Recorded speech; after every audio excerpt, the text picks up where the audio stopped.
Mr. Nash, we've seen different lists by various historians of our best 6, our best 8, best 12, and they usually include the good old Lincoln, Washington, FDR. I wonder if you'd give me your list of our top 8. Well, I'll preface that by saying that I resist a little the impulse to categorize 42, 43, 44 individuals who have been president into a very short list, but there are obviously notable people whom we all honor and acknowledge, and you've mentioned some of them. One would have obviously to add Washington, the indispensable man as he has been called, to that list. I don't think you mentioned Washington or Lincoln. Again, these are pretty obvious examples. What I like to do when I study presidents is to find out some of the unique things about them that are often forgotten when we try to select a quick pantheon. And as a historian, I have always been a little skeptical of the rankings game that historians now and then play. We have the great, the near great, the above average, the below average, and the failures, and so on. And Time magazine publishes these every few years, and we all get a chuckle, and we all learn a few bits and pieces of our history by doing that kind of thing. But it's somewhat artificial. And let me give you an example. I'll draw from my own experience, since I've written extensively about him. Herbert Hoover, not thought of as a success as our president. And yet Hoover was one of the most remarkable individuals ever to occupy the Oval Office. He never gets above average in the ratings of his presidency for reasons that are understandable enough, I suppose, although there are many arguments that would need to be made in evaluating him, and I don't think that he has really gotten a completely fair appraisal even yet. Nevertheless, there are parts about Hoover, and I'll just give 2 or 3 little facts, jump from the 18th to the 20th century here, that might get you to thinking a little bit more about other people who don't make the obvious category of the famous or the great or the most revered. Hoover was president for 4 years. That was only 8% of his career in public service. He was in public life from 1914, when World War I broke out, until he died in 1964. He lived longer as an ex-president than any other ex-president, and he, in a sense, created or helped to create the ex-presidency as an active role in American public life. That's one thing.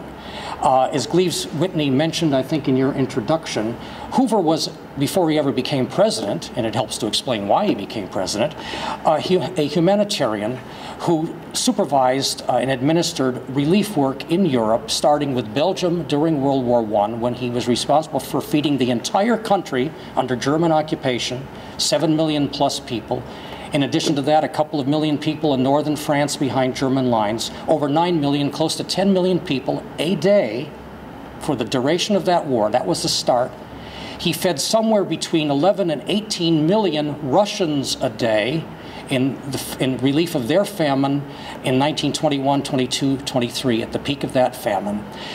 He brought food relief to more than 20 countries in Europe after the war, and if you add all of those figures up, you come up at a conservative estimate with something like 80 million people who received food from organizations that Hoover led or substantially assisted in their work. That is a figure that is unparalleled in the history of humanity.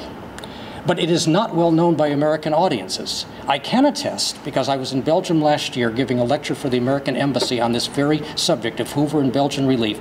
The Belgians remember. There are Hoover squares, there are Hoover streets, there is a memory of Hoover in Belgium. He's probably better known in some ways in parts of Europe today than he is by people in the average audience of Americans. We don't hear this, or students tell me they get only a snippet, a line, a paragraph, a factoid about Hoover, and it focuses entirely on his presidency.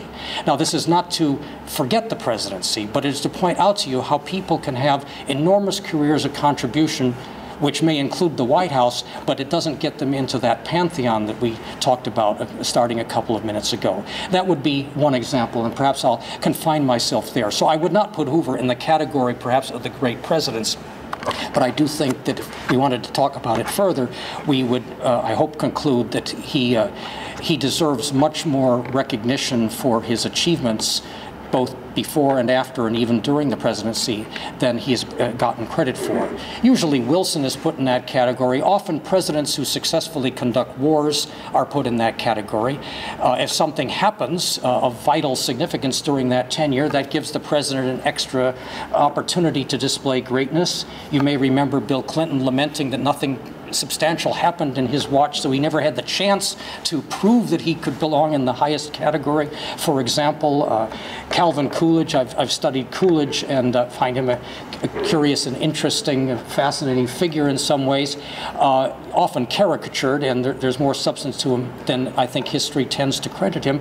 But again, he presided during a rather benign era, so he didn't face the kinds of challenges which lead us to pay more attention to those figures who rise to respond to the challenge. So again, circumstances alter cases. And what I'm suggesting to you is that we had quite a remarkable number of people in the White House, some of them confessedly mediocrities and some more successful than others, but you can probably study any one of them, and when you think about it, only 43 people or so out of all the people who have lived in this continent since 1789, since Washington, that's a remarkably small number. I think almost any person that gets to be president in some ways is a rather unusual figure, perhaps nowadays simply because of the drive that it takes to make it to the White House. That sets them apart from most people. They're uncommon in certain respects. We find that out sooner or later.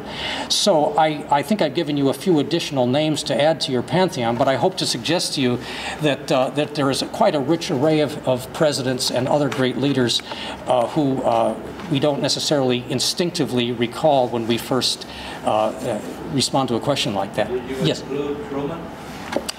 I would say Truman would have to. Truman, yes. Truman, an interesting case, not popular for most of his presidency. He managed to pull it out in '48, as you know, but he was about as unpopular as Bush is right now, if you look at the polls. And 25% or so of the electorate was supportive of Truman in '52.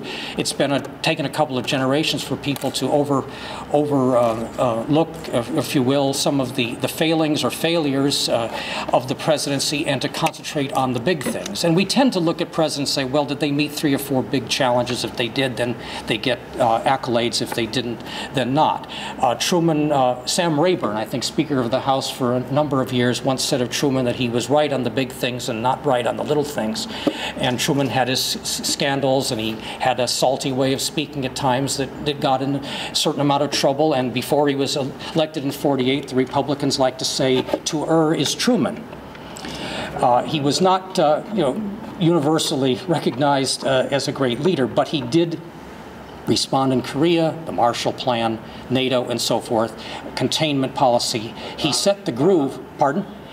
The atomic bomb was a major decision, a tough decision indeed.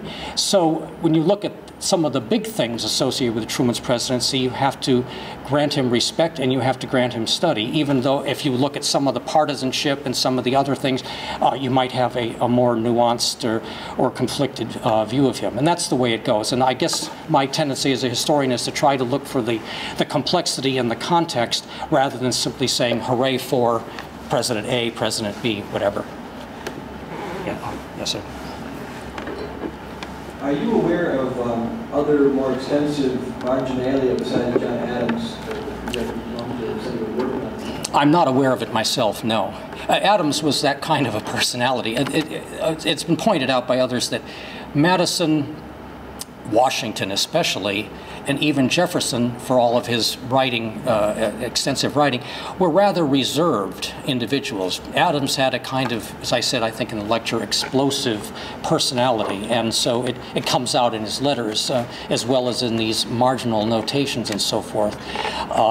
But he didn't exactly wear his heart on his sleeve, but he was more expressive of his feelings than most of his contemporaries in the immediate circle of the founders, I believe.